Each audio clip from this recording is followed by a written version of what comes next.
The other thing we do when we go out, we have the 𝗪𝗧 tones. And these you can use it through your iPhone with some speakers, and we just play them, and we get a little radio. And people say, "What channel?" I said, "Any walkie-talkie," and just send it up.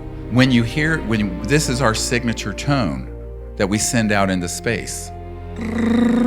That's the original tone. Came into a crop circle. It was of a frequency that it blew out a 𝗪𝗕𝗦𝗧𝗘 for the BBC.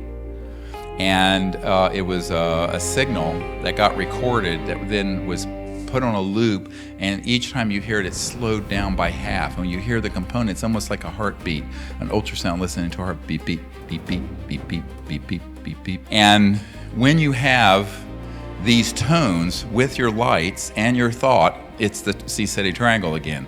So again, tonality, these tones, light, and consciousness and thought. So those are the three elements we use coordinated out under the stars. We usually open our meeting with, when we're setting up, playing these tones, putting the laser up, and just connecting with the earth and the ETs and letting them know where we are. So we're not playing this the whole time we're meditating. It'd be too distracting. So we just do it intermittently, and it breaks. But it's very important to do. This is the 𝗪𝗧 triangle that I was talking about. This was a crop circle that we visualized and sent to the ETs. I don't know if we need all these floodlights. They're not going to be able to see a lot.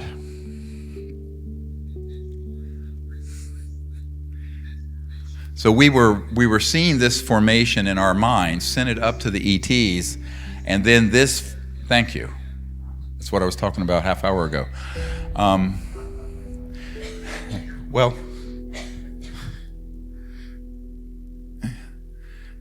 it doesn't matter if people can see me. It's more important that they see this. And so here's another, we have a member of our team who's a famous space artist, and just switch that off. And this object appeared. You see the red laser? Look at the shape of it. It's very unusual. And this was a communication system device. He was doing the CE5, and he stopped his car, and took this picture. I not long ago got from the French military exactly the same object in a drawing from 1968, and that was in 1990 something, 92. So this one you saw, this was in the film Sirius. We can take this off if you I don't know if there's a way to get rid of that bar. These were 1, 2, 3. There were eventually 4 bluish white. Now they don't look that way on this film, and this is great to hear the sound on this. But I guess there's no ability to turn off the sound. Okay, all right. And this is the one where the guy goes, "Holy damn hot shit."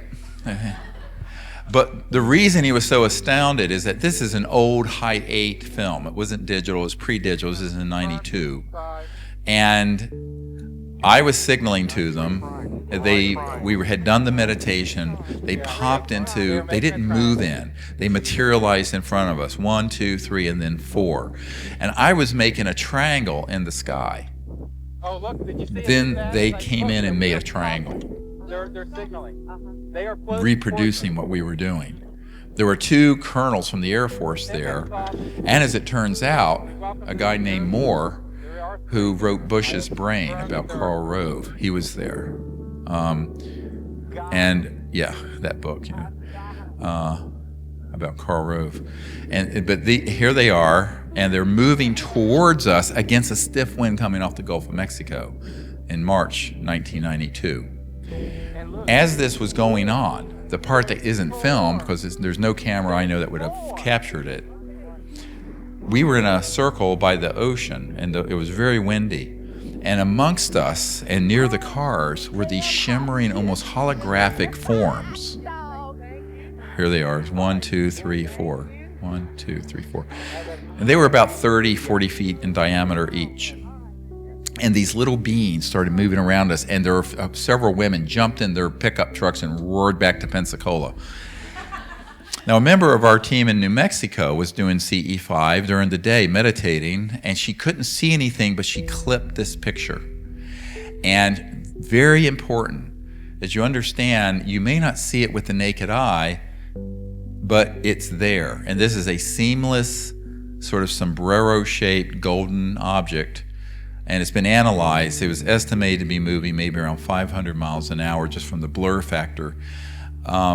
And it was a CE5 outside Santa Fe. This is what I was talking about. When I decided to buy this estate where I live now, this appeared in the meadow of the land of the man who was representing us to buy the property. And it's basically the sea-city triangle, but the line going to the center instead of the outside, with these three other sea-city triangle here in the center, a smaller one, and then a central circle. So it's variations on a theme. It's more of a tetrahedron looking. So it's like a 3D representation of the triangle or the mantra. And it was the ETs saying, welcome to your new home, and this is a good move for you. It was on the front page of the weekly paper. I couldn't believe it. So once you get plugged into these civilizations, they do all kinds of beautiful things to let you know that you're not alone. And in fact, we're never alone. This is a series of events that happened. It was, again, an early event in the 90s at Mount Shasta, a high 8 camera, no night scope. So I really need to describe it, but basically an object that was a triangular craft around, we're estimating 800 miles to 1,000 miles across. It was exo-atmospheric. It was seen from Vancouver all the way down to LA. I remember Art Bell getting hundreds of calls about it. We had created a CE5 protocol where after we do the meditation and remote viewing and the coherent thought sequencing to invite them in, I did a prayer for the healing of planet Earth where we asked the ETs to join. They loved it so much they came in. And it was this massive triangle, and it actually flips end on end. These are just the points. You could see 3 edges of the triangle, and it was really astonishing. Unfortunately, it was a very poor camera. We have much better cameras now. But they were saying to me, yes, do that, because we will join you in this consciousness that will heal and guide the earth and humanity. Oh, it just froze. Oh, okay, yeah, just let it roll. This is an object that was in the atmosphere in Crestone, Colorado, where I had a ranch, right above the Sangre de Cristo Mountains. And it was much brighter, or as bright as a bright satellite, but visible in broad daylight. And we have satellite charts when we go out. Anytime you go out, you should have either an app or a printed out of all the satellites in the sky. If you don't, you're going to misidentify satellites as UFOs. Everyone does it. You've got to go out with a satellite chart. Here it comes. And look at it, suddenly picks up enormous speed and zips off towards the northeast. These are the Sangre de Cristo Mountains. Bye-bye. And then this was at Joshua Tree right before the National Press Club event. I was told I needed to come even though I didn't have time for the disclosure project. Took up all my time. And we were hiking out of a cave where we had done a meditation, where we were told this vision must guide the world of what we're doing. And Sherry always appeared. She had passed away, my right-hand assistant, best friend. And they murdered her, and they tried to kill me, but she was always a pink mist. And this is this ET I call kindness that Sherry introduced me to in a lucid dream the night of her passing. And this is actually a ship, cobalt blue, and there's almost never have we gone out for a whole week where kindness it doesn't show up. And it's usually blue-white or blue, and it appears, and it can come in and make right-hand turns. Sometimes it'll actually shine a blue light into the circle. And that's a senior ET whose name I created, Kindness, because when I met her, she was the quintessence of kindliness. So this we have to hear. Unfortunately, again, I don't know if we have no sound. When I was talking yesterday at Mount Shasta about this, This is when today, there was this tone that came through when we were in deep meditation. And at that instant, that we heard this tone that I hopefully will be able to play, the ship, it was a carrier wave for the ship. And in your consciousness, you could see this spherical, pearlescent, almost pearl gray object float from one side of the field through the circle in our minds and out the other side. And almost everyone saw it in their consciousness. But it was carried by this tonality, very Vedic. You know, the Vedic concept of name and form, or sound and form, where here it goes. Yeah, most computers have.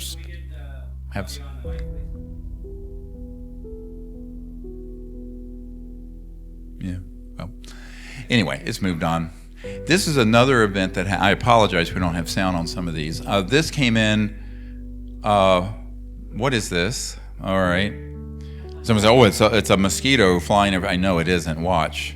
I'm looking. This is me, and I'm looking up at this object right above us, and I look down. See me looking. This comes in, and it's almost like it's a communication rod that came in, and it stayed in the center of the circle the entire night.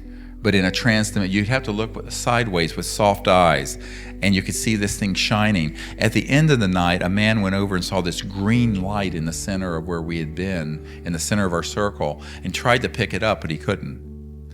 This is an interesting object. This is in the ultraviolet range. A member of our team in Australia, her dog wanted her to go outside and was sensing something and ran right underneath this object.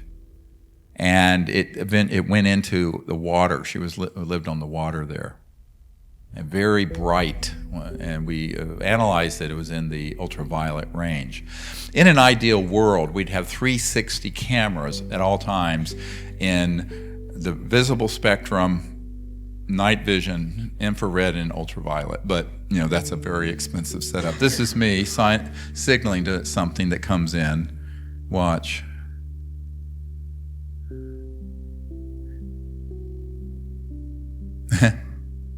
It's not a satellite. Now, we call these cosmic flash bulbs, and what they really are, there's a craft sitting out there, we're connecting to it, and it just lights itself up to let you know they're there. This is Mount Shasta, and look what's in the field. Look at these things. This is not anomalies. Now, this is with a night vision camera. Watch this. Triangle appears right in the field. So, if you see one of these objects, two of them, watch. They will actually light up the trees around them. So these are coming in. They're like very fast. And when you see them, the reason that's all you're seeing is that's all you're seeing in this dimension of an interstellar craft that's coming in at the crossing point of light and is just letting you know they're there. And then they dematerialize and they're sitting with you all night in the field, superimposed on space-time. Watch this one. Lights up, and it's like a lightning bolt in front of this tree. This is about 50 feet from us. Actually, my wife was with me and saw this one. Saw this with the naked eye, by the way. Another one. And people ask me, how many of these have we seen? Tens of thousands. We never do this protocol where we don't have the interstellar transdimensional manifestations like this, ever. And here's an object, no satellites up at this hour. It was at a time of night past when the shadow of the earth and the sun, there were no satellites. This comes in, and when I signal to it, look what it does. Beautiful. And it goes away. Now people say, well, what's going on with this? I said, well, they're basically connecting to us, letting us know they're there, and then we go on their craft in consciousness and travel out into space with them. Well, that's what you're supposed to be doing. Some people have a hard time doing that at the very first week, but if you practice it, you, instead of just sitting there like a lump in your bodies, let your consciousness, which is infinite and omnipresent, go on board the ship and travel with them, and they will take you into other dimensions and to their worlds. Look at the size of this one. This one was a blue-white one, and I'm pretty sure it was kindness. This ET that had perfectly round head, beautiful almond-shaped eyes, very small, not as small as the Atacama humanoid, and kindness is sort of, the reason I named her that is she's the incarnation of just pure kindliness and enlightenment. Just beautiful, beautiful ET. And she's always with us when we're out now. She's a very senior ambassador and very enlightened from an advanced civilization that's been cleared to interact with us. Look at her. This is her. Look at that. Visible massively with the naked eye. Past the hour when there are any satellites visible in the sky. Now these are objects, the Air Force has called them fast walkers. There's a movie made of that. Look at this disc. Not a falling star. It's going up, and you can see the disc shape of it. See it? There it goes. Came up out of the volcano. This is the Pleiades, by the way. Straight up. Now, we see this all the time when we're out. And at Mount Shasta, often, like that one that we just saw, not this one, the previous one, actually emerged out of the volcano, because deep in the volcano is a trans-dimensional interstellar base that's been operative since the Lemurians and the continent out in the Pacific that sank. You all know about that? Yeah, most of you do. Hey, it's a weekend, not a year. I can only go into so much. I mean, look at this. Came out and going up, and it was more like a ball. This is not a falling star. This is not a tail. There was no visible tail. It's a night scope, and so when it's very bright, it leaves a streak in the film. Here's another one going upward. And by the way, when these occur, usually, if we had the sound, you'd be able to hear the detectors going off. They'll appear, and suddenly the detectors that I've just showed you, these electromagnetic device, magnetometer, radar detector, what have you, will start talking, either just before or during. Now, these are the Orion transmissions. If you can put a mic, I'll put a mic. If I could find the speaker. Where's the speaker on this? And we're being bathed in celestial knowledge and light.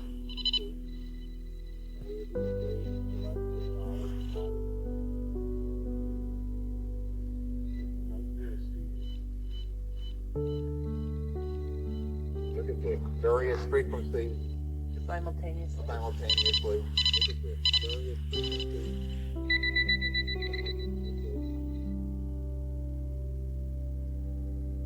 Now see the craft that is here around us in your astral celestial region and the demons who are here. Open your hands like this and let their energy pour into you. The knowledge of this transmission.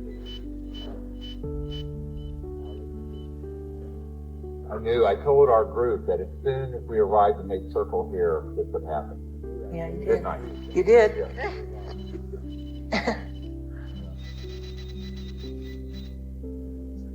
Oh, that's the other detector. There's two of them. Is that yet another frequency that Yeah. you in? Yep. That's it, yeah.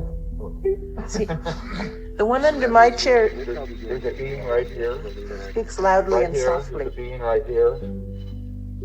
You can't hear me. Is you? Oh my God.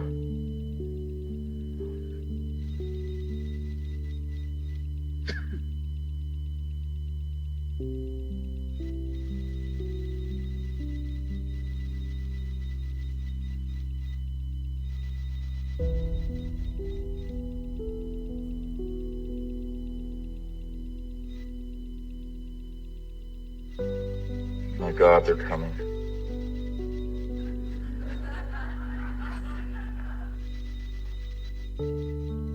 This went on for 23 minutes, and that was when the crystal began to radiate the energy I spoke of last night. Here's an object. We're walking on the beach. A member of our team senses, and this object comes into this dimension in the haze. And the previous night, the same object came in and went into the ocean, and it stayed there with us the entire week on the outer banks of North Carolina, the Barrier Islands. Here's a enhancement that shows the disk's shape. The night before, we didn't get it on camera, it came in and it was 3 inches at arm's length. That's how big it was. And it would materialize as a golden ship, dematerialize, and it materialized and go straight into the ocean. This is one of the most astonishing events ever. We're on the ocean. A craft had come across the sky and gone into the ocean that I just mentioned. And this is our circle. And suddenly on the beach, for an entire hour, 90 feet from us, this is the edge of the ocean and the waves. See them breaking? And on the sand, 90 feet from our circle, is a teal blue, white, and golden object. And it completely, without any other visible phenomenon. These are not fireflies, and they had color and they had intelligence. And each time they went off, they were sending to us packets of information. And really, they were shifted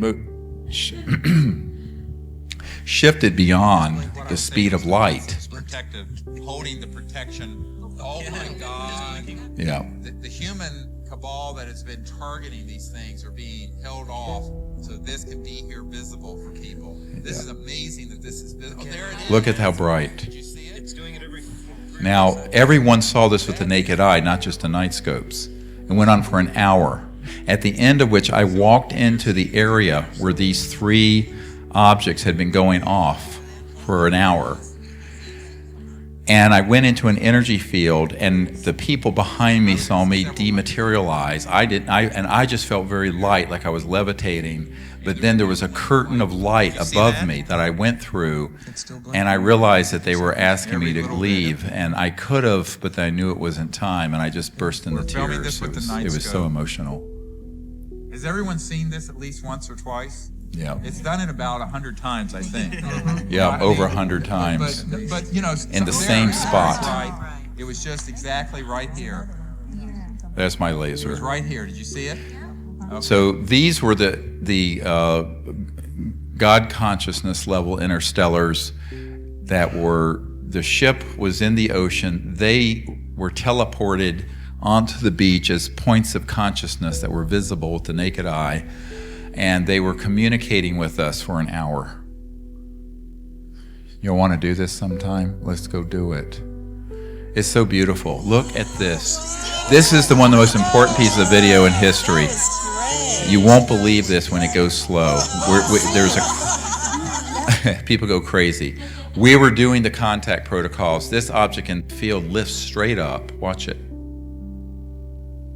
It turns to the left. Great camera work, Todd. Look at this. Watch out. Look at it right here. It is going. It's like going in and out of this dimension, almost like a caterpillar. It's shrinking. Watch it now. Lift up. Straight up. This is a light ship. It is ET, and it had been there with us that evening. It took off because of a threat that came in. But it went off into deep space. Is that stunning? Yeah, absolutely unbelievable. We did a conference in Rio Rico for a couple hundred people. We're sitting on a roof of a hotel, and this comes in right above the group. It's a partially materialized, tetrahedral shaped, massive ship that was right above us. Yeah. As soon as this happened, the sky was filled with jets. There were special forces that broke into my room. You wouldn't believe what goes on. If you did it in a movie, no one would believe it could be true. Look at that disc. Now the streak wasn't the tail. Again, that's the night vision scope light cells because it's so bright. Look at this thing. You can see the shape of it. It's very disc-shaped, like the one that came up out of Mount Shasta, that cork, one I call that corkscrews through space and sort of is going in and out of space-time. Well, watch this. Not a falling star.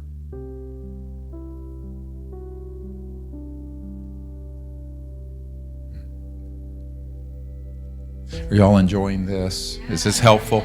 Okay, well, because it gives imagery to some of what I've been trying to describe for the last day or so. And if you go out with your own teams, you'll see much of this. But I want to explain what's going on. It's all interacting with consciousness and with our intent, and they always try to let us know they're there with us. We've never done a week expedition where kindness hasn't appeared and several dozen of these others. Now this, of course, is the most important photograph ever taken.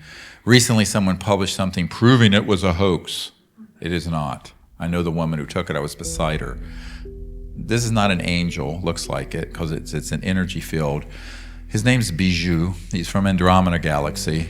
This is not a man-made light. This is a teleportation system coming from the orb on the left. And see these two eyes, nose, has like teleportation device up here. He's waving here. His left leg is behind him, and his left leg is here. These are his boots, and it's just in this dimension. He has a concave head like Worf on the Star Trek. These two eyes, he's wearing night vision goggles. The nose is bright because the orb is over here that's holding his energy. This is his chest and abdomen. He's about 4 to 5 feet tall. He was floating right outside the group, and he was a senior ambassador. Look at the size of his head from his eyes to the top. It's at least 2 to 3 times ours. This is the one when I asked him his IQ about 450. Very, very beautiful spirit, ET. This is if you can imagine, astral projection that can be done electronically, where it then bleeds into this dimension. That's what their technologies are capable of. This is not a planet. This is the orb that lit up. This is the cone of light holding his energy, and this is him. Just before this, here he is. If you contrast it, this is him. Look at the size of the head. Are you sure he's not wearing a hat? No, he's not wearing a hat. No. I think the old, Jewish yarmulkes and headdresses of Jewish tradition came from encounters with beings that were wearing these crown chakra teleportation devices. That's my theory. I don't think rabbis like it, but... And what you need to understand about this is that it was preceded. We were at a break, and we walked out at Geology Tour Road up here in Joshua Tree, and at the break, here he is. This is what he really looked like. Now, with the naked eye, not visible, but we heard a group of 3 or 4 ETs speaking in a language not our own. And the ETs were in a group where the photograph was taken, and only 𝗩𝗕𝗕𝗦𝗧𝗘 allowed himself to move into the camera frame. This is a very detailed measurement. So the east field is out here. I had been down there, and this object materialized about 6 inches from my shoulder. This is what that same area looks like with a man-made flashlight. Look at the difference. With the same camera at the same setting. This is a daytime shot taken by a different camera, and it just shows our chairs were here, there was a tree here that's not in the frame, and the ET was here. Cool, huh?